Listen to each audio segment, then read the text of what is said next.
So hello Brian, আজকে আমরা review করবো টেকনো স্পার্ক গো 2। সো এই ফোনটি আমার কাছে দীর্ঘ এক সপ্তাহ ধরে ব্যবহার করতেছি। এটার ভালো দিকের পাশাপাশি এটার খারাপ দিকগুলো আপনার সাথে শেয়ার করার চেষ্টা করবো। সো এই ফোনটি আমি দীর্ঘ এক সপ্তাহ ধরে কিন্তু দামাকা লেভেলের ইউজ করতেছি, উড়াদুরা গেম ফেলে রাফ ইউজ করতেছি।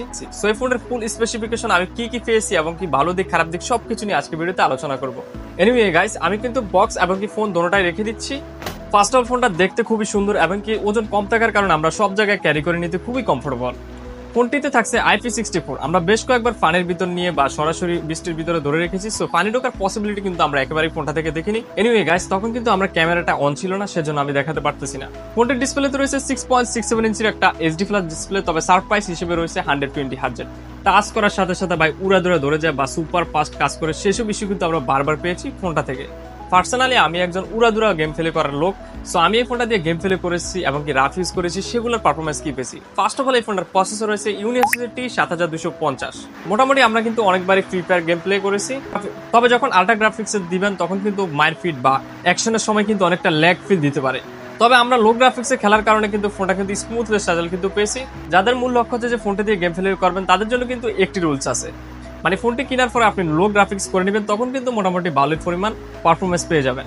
তবে কখনো ল্যাগ করে হ্যাং করে একবারে চলে না, ওইসব ধরনের ইস্যু কিন্তু আমরা ফোনটা থেকে একেবারেই পাইনি এক সপ্তাহ ধরে যে ব্যবহার করতেছি। ফোনটির ক্যামেরাতে রয়েছে 30 মেগাপিক্সেল, পাশাপাশি থাকছে IR ব্লাস্টার। সো ক্যামেরা মোটামুটি ডিসেন্ট টাইপের, তবে আকর্ষণীয় বিষয় রয়েছে কিন্তু 2K 30 FPS video record. So মোটামুটি এই দাম অনুযায়ী কিন্তু আহামরি ক্যামেরা তা কিন্তু না, তবে ডিসেন্ট টাইপের ক্যামেরা। আমরা কিন্তু এক সপ্তাহ ধরে ব্যবহার করতেছি, কিন্তু ক্যামেরা অত বেশি চালানো করে না, সেজন্য আমি আই ডোন্ট নো। ফোনটিতে থাকছে সাইড মাউন্টেড ফিঙ্গারপ্রিন্ট, টাচ করার সাথে সাথে সুপার ফাস্ট বা তাড়াতাড়ি খুলে ওষুধ ধরনের ইস্যু কিন্তু ফোনটা থেকে পেয়ে যায়। কখনো আনলক হয় না বা দেরি করে ওষুধ ধরনের ইস্যু কিন্তু আমরা ফোনটা থেকে একেবারে পাইনি। তবে সারপ্রাইজিং বিষয় হচ্ছে মাত্র 10,999 টাকার একটি ফোনে রয়েছে ডুয়েল স্পিকার। সাউন্ড কোয়ালিটি ভাই এটার মারাত্মক। 100 ভলিউমে দিলে কিন্তু আমরা ডিসকাশন বোধ কিন্তু খুবই কম মনে হয়। তবে আমার সাজেশনে আপনি যদি 80% ভলিউম যদি দেন, তাহলে কিন্তু আরেকটু ভালো পারফরমেন্স পেয়ে যাবেন ফোনটি থেকে।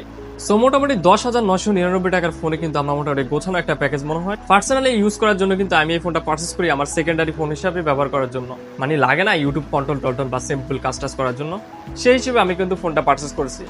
সো মোটামুটি আমার কাছে ফোনটি কিন্তু এই দামে কিন্তু ভালোই মনে হয়েছে। যারা একটু এই দামি ফোন কিনবেন তারা চাইলে এই ফোনটা পারচেস করতে পারেন। চোখ বন্ধ করে এই ফোনটি কিন্তু আমি আপনাদেরকে কনফিডেন্স দিতে পারি, মোটামুটি গোছানো একটা প্যাকেজ। সো এই ছিল আজকের ভিডিও, দেখা হবে নেক্সট কোনো টপিক নিয়ে। ভালো থাকবেন, অনেক বেশি ভালো। আল্লাহ হাফেজ।